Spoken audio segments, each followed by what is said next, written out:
opportunity to review the current landscape of these industries and to inform our work on this committee as we draft legislation. Over the past few hearings, I've made it a priority to examine where within our federal ecosystem outdated or unnecessary rules exist, if there are any.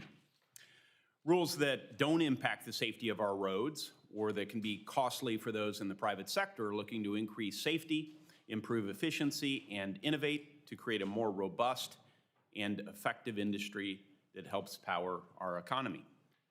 For instance, last week during our nomination hearing of Mr. Bars to serve as administrator of the agency, I commented on FMCSA rules which would require truck drivers to manually place warning triangles behind a vehicle when it's stopped or pulled over. In the most severe circumstances, this could require drivers to exit their vehicles in severe weather when visibility might be poor and walk along busy highways next to oncoming traffic.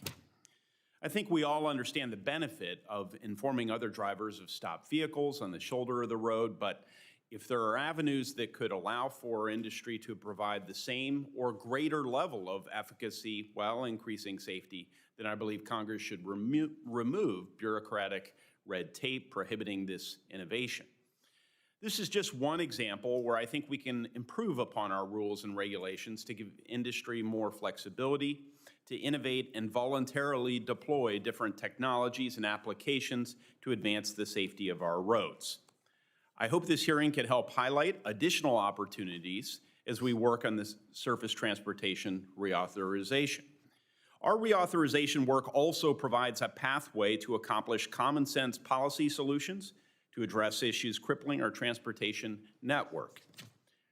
Earlier this Congress, I led a hearing in this subcommittee examining the drastic rise of cargo theft and how it hurts businesses, our supply chains, and the American people.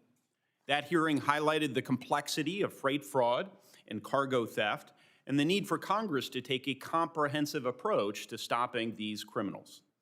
Since that hearing, I've learned of the need to update regulations, implement safeguards for consumers and businesses, and ensure our law enforcement agencies are well equipped and prepared to respond to any wrongdoing, and encourage or provide for greater cross-government collaboration.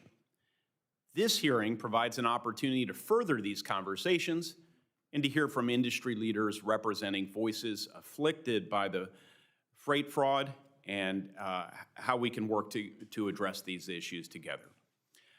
I know this is of the utmost importance to the chairman of the full committee, Senator Cruz, as well as our colleagues on the Democratic side of the aisle, and I stand ready to work with them to address this national and economic crisis. Lastly, I believe for our commercial trucking and bus industries, I believe that they are the safest, most effective, and among the most effective industries we have, and we must also focus on improving our roadway infrastructure so that they continue to be so. This includes maintaining road quality and focusing federal funding to leverage state, local, and private dollars for infrastructure projects that will vastly improve roadway safety. My home state of Indiana is home to over 97,000 miles of public roadways. And as the crossroads of America, Hoosiers rely heavily on our transportation infrastructure. In Evansville, Indiana, I've been working hard for years to secure federal funding for the I-69 Ohio River Crossing project to fill a critical final gap in the nation's transportation infrastructure as it links I-69 between Kentucky and Indiana over the Ohio River.